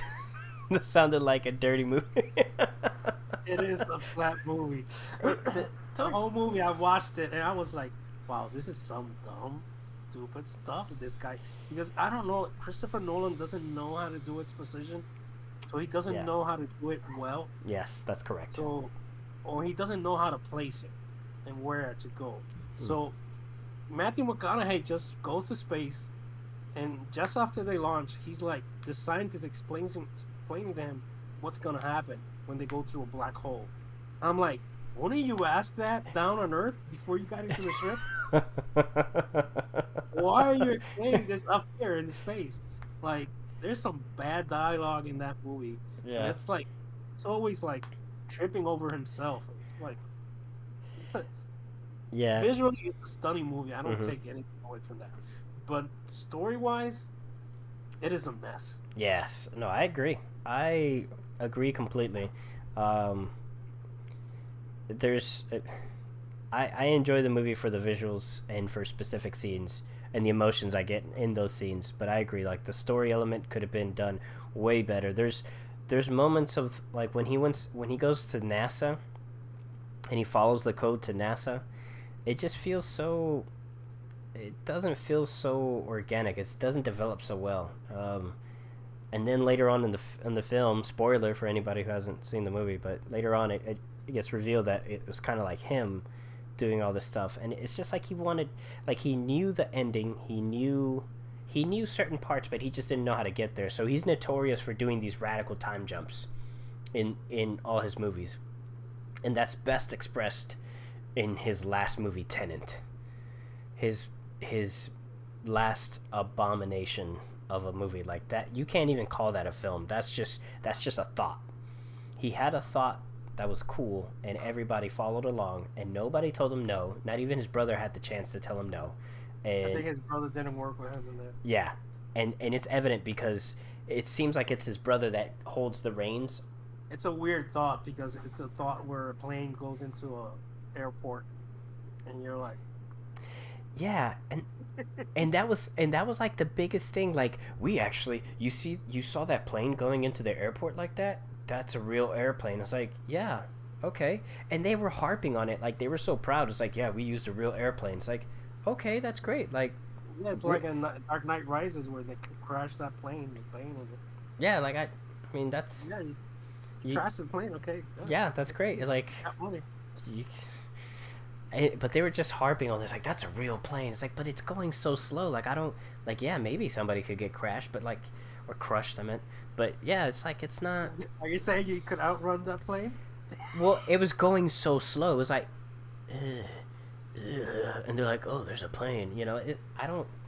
The movie just the concept was too high even for him to execute because it just wasn't executed well. And then it was the thing that I despised the most about it was that the character would say it and then jump cut to that location. I need to get a paper from this woman, and then jump cut to him walking up to the woman. Hey, I need this paper from you. Or it's like, hey, thanks for this paper that I got from you just a second ago. She's like, you're welcome. What are you going to do about this person? I don't know. I'm going to figure that out. Jump cut to, he's walking up to that person. Hey, how do you feel about these things? It's like, ooh, I wish I had this. Jump cut to him getting that thing. It's like, do you not understand story structure and storytelling? Like he's notorious for that. Like, that's something that I feel like you can get away with in certain, you can only do that a certain amount of times in a movie. Like maybe twice. And you can get away with it before people start to like call you out on BS. Like, you know, when you do it, you could do like a jump cut to like, all right, well, you know, you have to travel all the way to this location, and then you have to find certain items and stuff like that. You can jump cut to from them having that conversation to them being into the journey, so that way the audience can connect the dots, saying like, oh, okay, the characters got all their stuff and they got packed up and they've been walking for some time now. You know, you could get away with that, but Christopher Nolan's like jump on jump on jump and jump. It's like these jump cuts are way too radical. Like, it goes from them talking about what they need to them being at the place that they need to be at to grab it, and that's just there's no story there. It's just a bunch of jump cuts. So I know I went on a tangent and a rant there, but it's just, yeah, it was an abomination. Gabi says it was meant to explain the overlapping loop of time. There's no beginning or end, and that's how it's continuing. We're talking about Interstellar. I mean, he's fighting That's for it. BS. Like, That's BS. This is BS. It's a bad movie. Come on, bad dialogue. I mean, It's a script that he got that Steven Spielberg passed because it was bad. Steven Spielberg was like, "Nah, I'm not gonna do this." Christopher Nolan and his brother got, "Oh, I think we're gonna make it." Yeah.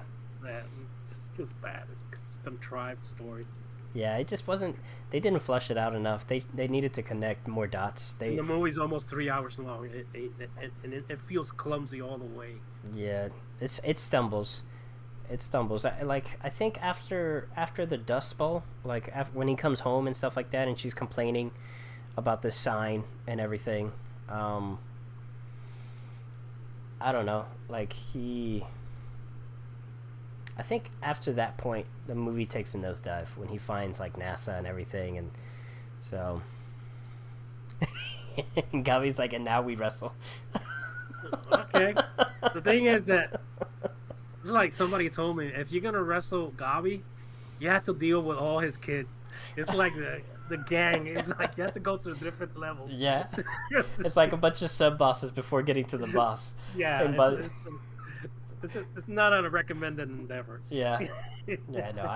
No, I know that all too well. I experience it all the time. Most of the time, I don't even make it to the boss because the sub bosses they destroy me.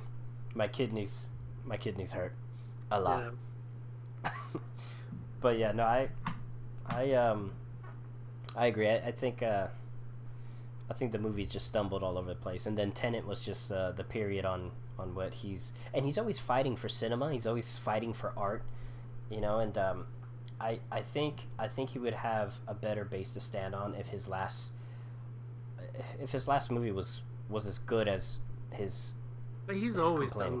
that. Yeah, no, true, but again, like I wouldn't be complaining to the world when you got Tenet, you know. And he was like, don't bring Tenet out on streaming service. That would have done great on a streaming service. I think that was a warning sign for anybody who saw it on the streaming service. You couldn't understand the movie because the music in the movie is so loud Mm. that it drowns out the exposition. When the characters, oh yeah, let me explain to you, Yeah. and all the you can only hear the music and the characters are just mouthing, and you're like, what the hell's happening? Yeah. No, he's notorious for that too. Like he has some like really bad.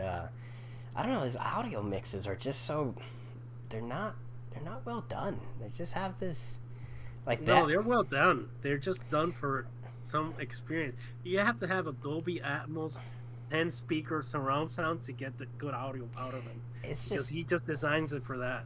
the And he doesn't downgrade it for anybody.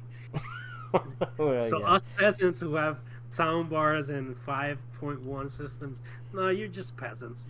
You know, pay $20,000 for your home theater setup, and then maybe you can enter into the gates of Nolanburg. Nolan, yeah. But yeah, the Batman movie was like that too. The second one, you couldn't really understand Bane throughout the movie.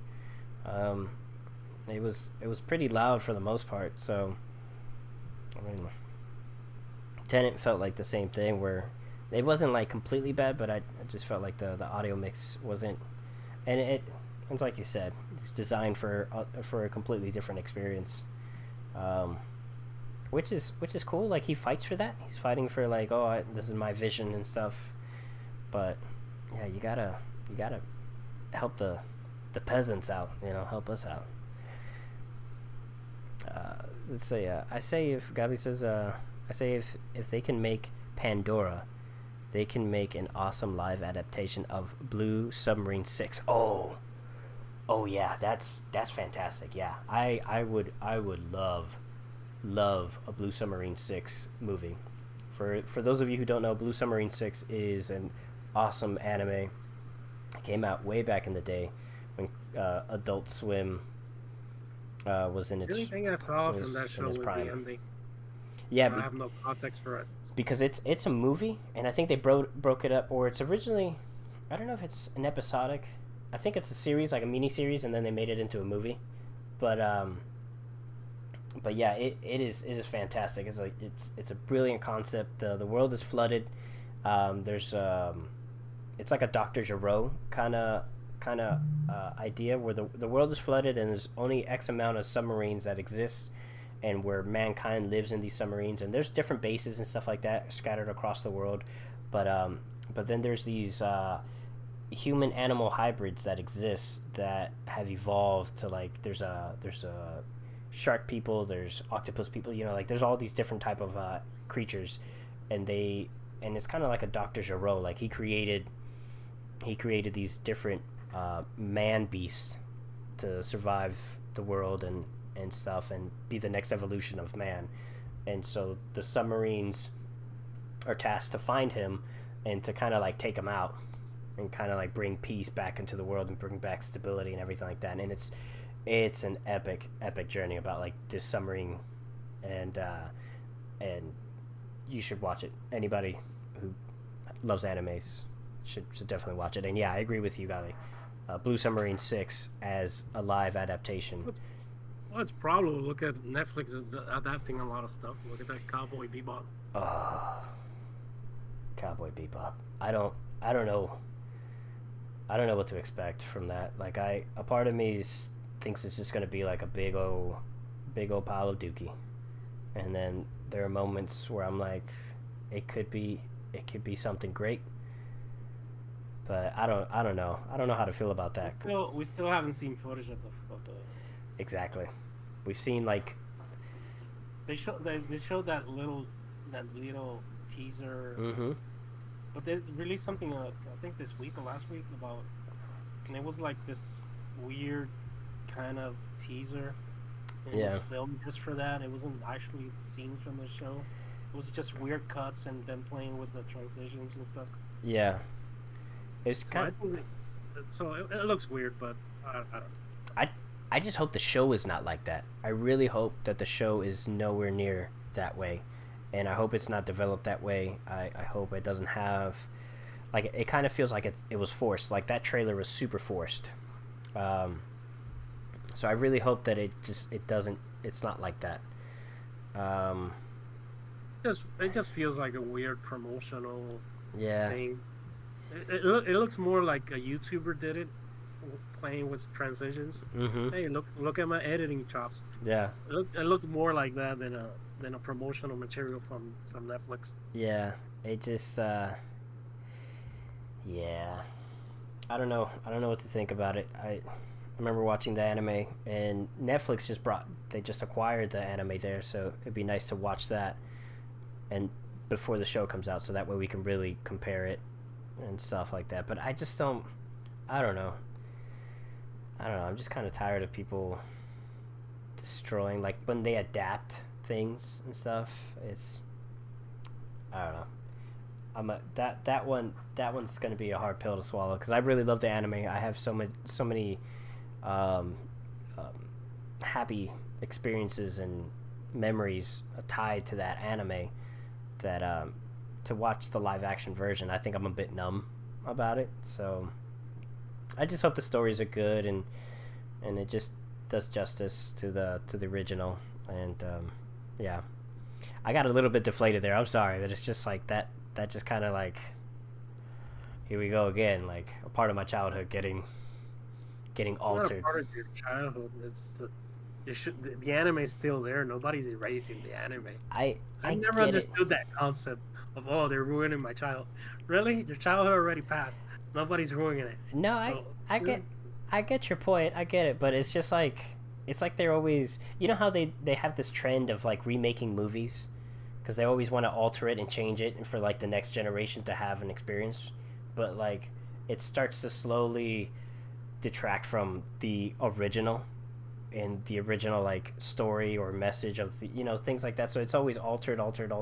By the time it reaches like your kids, it's this mutation of what it formerly was, and the message is not quite the same and things like that. So it's just like that's how I view it, and I guess that's just like how society approaches these kind of things. But yeah, I don't know. It's just when something gets adapted, you kind of hope that it mimics what you had back in the day. That same energy, the same emotional tie to it. Like you're hoping to get some of that, and I guess that's where I'm at with it.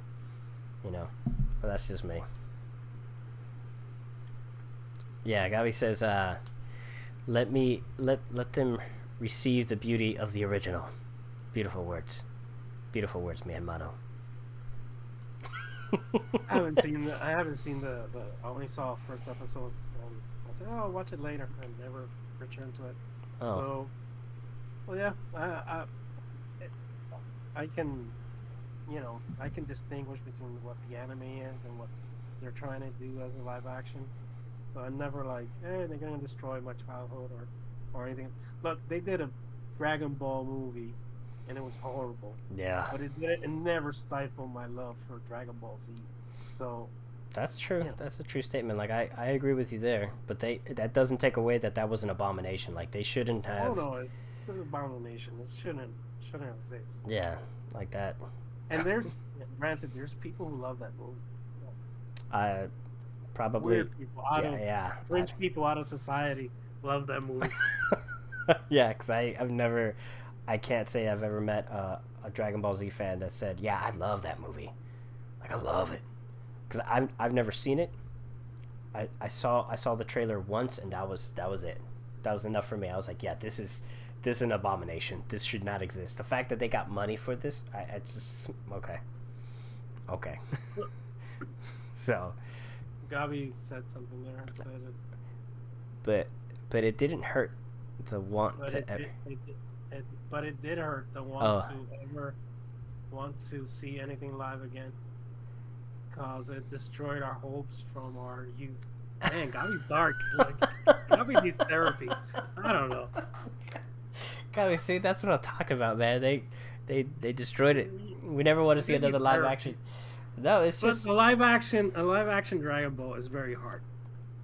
I think the only people that I would trust with Dragon Ball is the people who are doing The Boys on Amazon. yeah, I can. I think they're crazy enough to pull it off, like with all the because The Boys is a crazy comic book and they're adapting it, like they're adapting the weird stuff that is in that comic book. But I think they're crazy enough to do a man shouting and sucking energy from the sun and the planet to create a giant ball and Yeah. make it crash on somebody. So Yeah, no, and the boys. That's such a great show. Like I think that show is fantastic. I'm looking forward to the third season, and yeah, I think that's going to be great. No, I could see them possibly making it. I agree with you. I think it'd be really difficult to make that show into a live action, or that make Dragon Ball Z into a live action movie. But we'll see. We'll see what the future holds when it comes to Space Cowboy Bebop.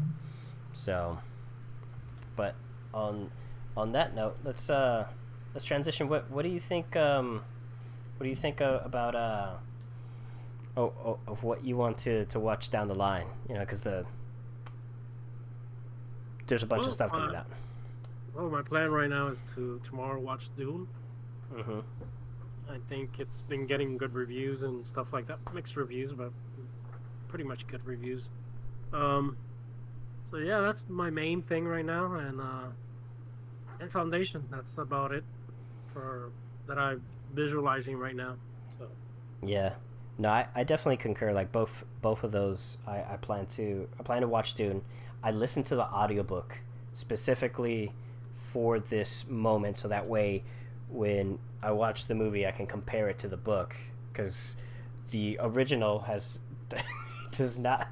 The original went off the rails compared to the book. So, yeah, we should do a one-time program, just all the movies that ran out of money halfway through the filming. It would be fascinating to see all the movies like that. Yeah. Just, we're out of money. Let's wrap up this thing. Let's wrap this up. Put some duct tape at the end. Let's go. Snip, snip, snap. Let's go. Yeah.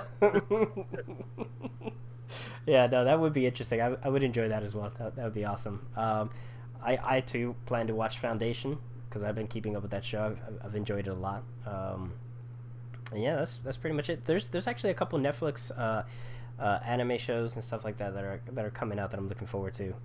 Netflix is always coming out with new stuff, so I might tap into that Space Cowboy Bebop, and they just came out with a new one, Inside Job. That looks pretty interesting. It's about like this group of people that work in the occult. You know, like all the secret stuff that the conspiracy theories. But it's an animated show. But it talks about like it's an anime? Yeah, it's an animated show on Netflix called Inside Job, and it talks about like conspiracy theories and stuff like that, and how they have to keep everything under wraps and their struggles with that and everything. And it looks pretty funny. It looks interesting, so I plan to check that out as well. So, but that's kind of like what I got going on, what I'm looking forward to watching this upcoming week and stuff.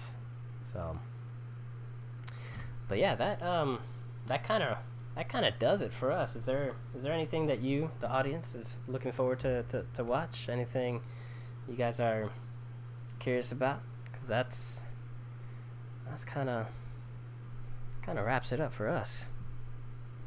Anything? Yeah. Anything? I think we covered everything. I mean, yeah. Resident Evil sucks, and at least an expert in Selena Gomez. I didn't know that. Well, yeah, no. I don't got anything smart there. I'm just gonna. But yeah, I want to thank everybody for hanging out tonight. It's been a lot of fun. This is our first episode, our flagship episode for What's on Our Screen podcast. Look forward to many more of these, because this was a lot of fun. I had a blast. Javi, thank you so much for being here, man.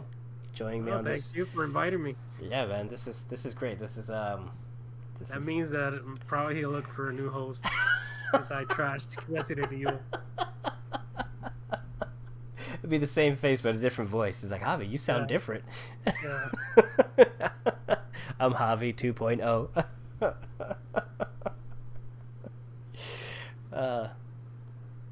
Yeah. No, I thank you everyone for being here. Appreciate y'all. Thank you so much. Much love, and make sure you brush your teeth, comb your hair, and keep watching movies, y'all. Keep watching shows. Keep watching it, because that's how the world goes round. I don't know a good outro. Javi, you got any last words? No, that's about it. Let's kill this. Famous last words. That's about it. Let's kill this. All right, y'all. Thank you so much for hanging out. Appreciate y'all being here. Until the next one. Much love. God bless. Peace out.